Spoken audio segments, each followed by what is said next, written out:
I've earned over $10,000 using DoorDash and Uber Eats over the last 90 days, 60 days for Uber Eats, 90 days for DoorDash. And I'm not claiming to know everything, but I've learned a lot in a short period of time. So whether you're just getting started, looking into earning more, or just kicking the tires, I have 5 tips plus a bonus if you listen to the end.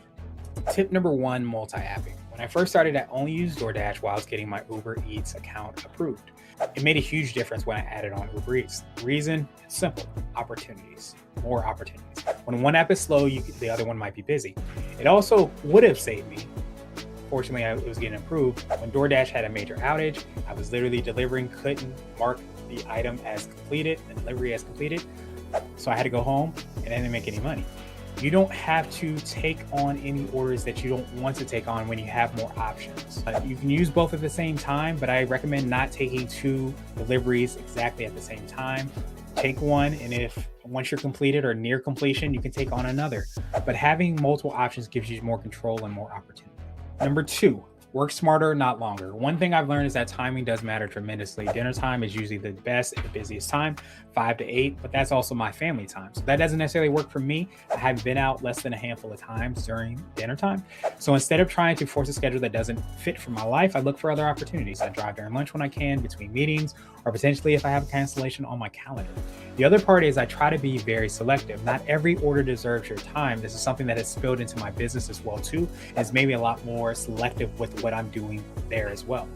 One thing I didn't like around Amazon Flex is it just gives you a block. You don't get to decide, am I going to take this or I'm not going to take it? You had to take it.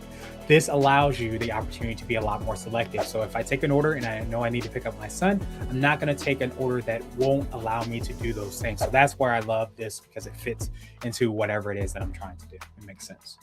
Aim for $2 per mile. Not a hard rule, but it's a guideline that's worked well for me. I try to target orders that are at least $2 per mile. I found that shopping at places like Wegmans, Giants, Safeway, Target, where things are a lot more properly labeled than other places, makes a lot of sense. Aldi, Dollar Tree, not as great. Dollar Tree, I've even had issues where I've lost Wi-Fi service and not being able to kind of complete things because I didn't have service. Another hidden gem has been Home Depot. A lot of these items will tell you exactly where they're located, and that makes that shopping experience better and allows you to serve your clients and customers better. Number 4 is cherry picking, especially if you're part-time. I'm not doing this full-time, and I think differently than someone that is trying to do this full-time. If I was full-time, I might try to focus on Platinum Dasher and the status within Uber to try to be that gold status. But as a part-time driver, I'm looking for efficiency. I know I have only a certain period of time, so I have to maximize that time. So I only need and will take on those orders that fit that schedule. That I have and with financial sense. That's a different game than trying to stay busy all day.